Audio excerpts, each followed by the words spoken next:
Hi everybody, I am Sudhir from SS Education HD YouTube channel, and today in this video I'll discuss about the pronunciation of PTK অর্থাৎ ফি টি এবং খেই বর্ণটির উচ্চারণ কখন ফ ঠ খ হয় এবং কখন প ট ক হয়।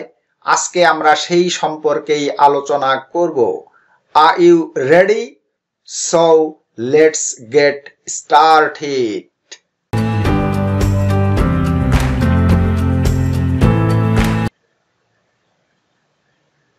The pronunciation of ফি টি খেই ফি টি খেই থেকে তিনটি সাউন্ড এর সৃষ্টি হয়েছে। ফি থেকে ফ, ঠি থেকে ঠ এবং খেই বর্ণটি থেকে খ সাউন্ডটির সৃষ্টি হয়েছে। এই তিনটি সাউন্ডকে আবার বলা হয় এয়ার ফাপ সাউন্ড। কেন এদেরকে এয়ার ফাপ সাউন্ড বলা হয়? কারণ ফ, ঠ এবং খ সাউন্ডটি উচ্চারণ করতে গেলে মুখ থেকে বাতাস বের হয়, এই জন্য এরা হলো air puff sound. Look at these three letters, ফি, ঠি and খেই। এই তিনটি বর্ণের উচ্চারণ কখন ফ, ঠ, খ এবং কখন প, ট, ক হয়, শব্দ তিনটি লক্ষ্য করি।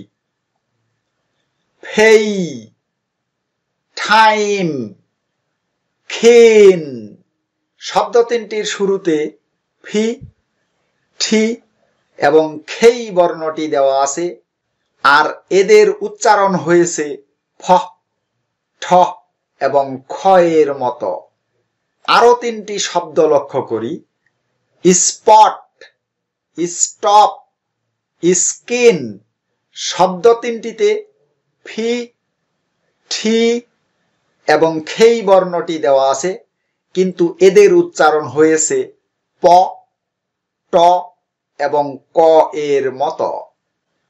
ফি, ঠি এবং খেই বর্ণটির উচ্চারণ যখন ফ, ঠ অথবা খ এর মতো হয়, তখন এই ফি, ঠি, খেইকে বলা হয় অ্যাসপিরেটেড ফি, ঠি, খেই, আর এদের সাউন্ডটাকে বলা হচ্ছে অ্যাসপিরেটেড সাউন্ড। আবার ফি, ঠি, খেই এই তিনটি বর্ণের উচ্চারণ যখন প, ট এবং ক এর মতো হয়, তখন এই ফি, ঠি, খেইকে বলা হয় আনঅ্যাসপিরেটেড ফি, ঠি, খেই, আর এদের সাউন্ডটাকে বলা হয় আনঅ্যাসপিরেটেড সাউন্ড।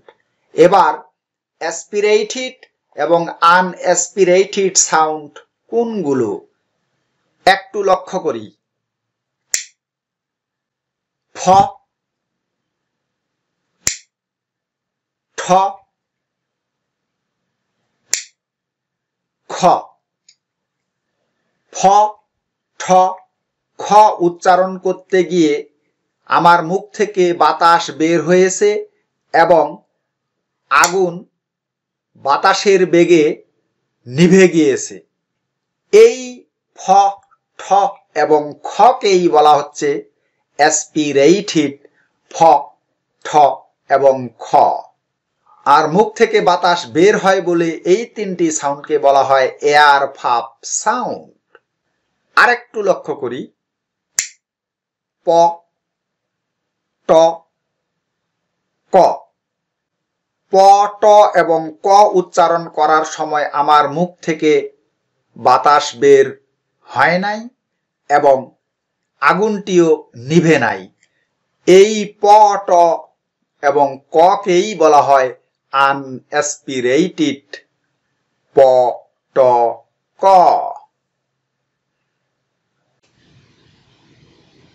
unaspirated ফিঠিখেই। ফিঠিখেই এর উচ্চারণ যখন ফ ঠ খ না হয়ে প ট ক হয়, এটাই হলো আনঅ্যাসপিরেটেড ফিঠিখেই। আরেকটু লক্ষ্য করি, unaspirated ফিঠিখেই is the combination of sp, st and skei। অর্থাৎ কোন শব্দের মধ্যে যদি অ্যাস এর পরে ফি, ঠি অথবা খেই এর যে কোনো একটি বর্ণ দেওয়া থাকে, তাহলে সেক্ষেত্রে ফি, ঠি এবং খেই এর উচ্চারণ প, ট এবং ক এর মতো হয়। Example: SP, speak, spell, span, spoon, spring, space.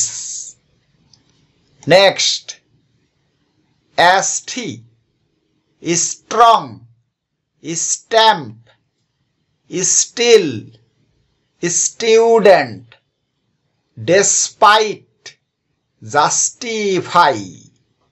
Next: SK, ski, skill, sky, skim, basket. এখানে একটু বলে রাখি, কোন শব্দের মধ্যে এস এর পরে যদি খেই বর্ণটি দেওয়া থাকে, তাহলে সেই জায়গায় ক উচ্চারিত হয়। তবে এস এর পরে খেই বর্ণটি ছাড়াও যদি এস এর পরে সি অথবা খিউ বর্ণটি দেওয়া থাকে, তাহলে সেই জায়গাতেও ক উচ্চারণ হয়।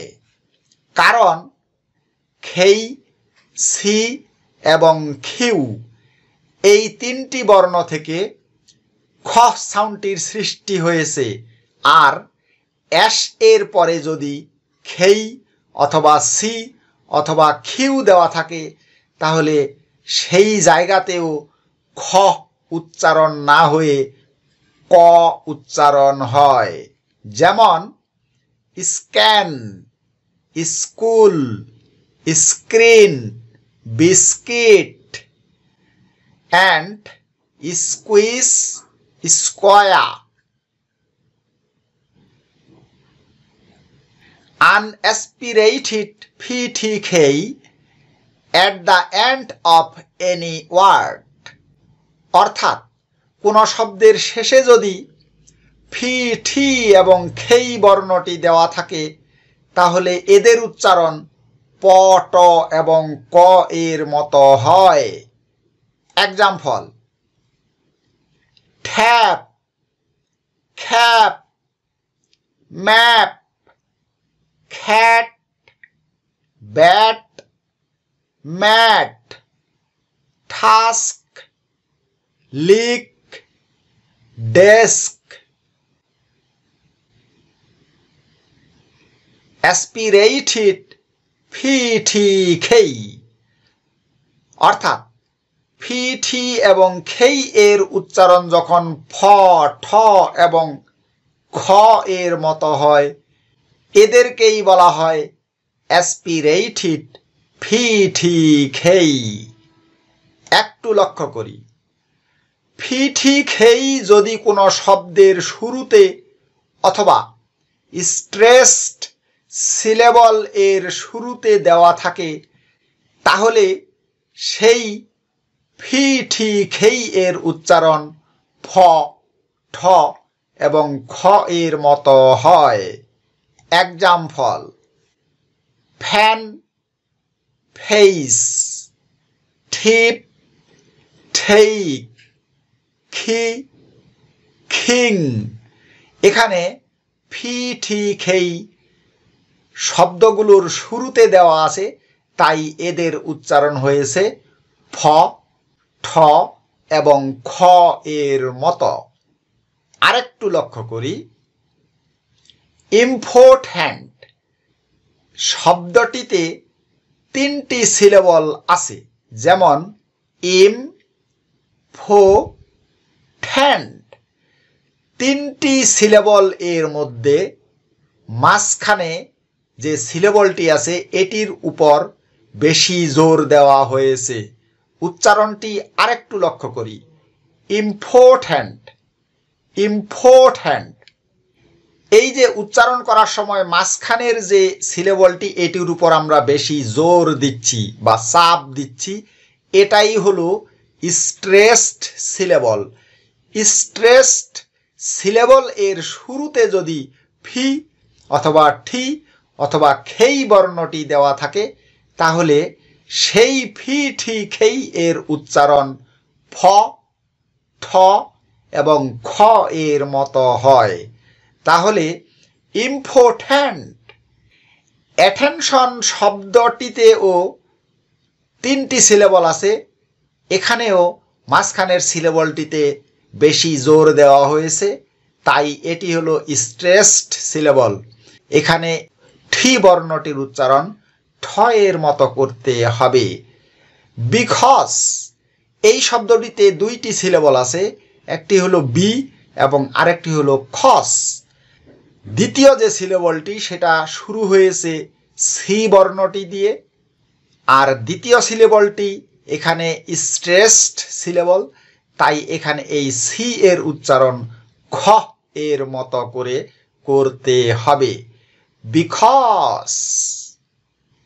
Thank you very much for watching this video. আজকের ভিডিওটি এই পর্যন্তই। ভিডিওটি ভালো লাগলে লাইক করবে, শেয়ার করবে এবং আমার চ্যানেলটি সাবস্ক্রাইব করে আমার সাথে থাকবে। Thank you very much for watching this video.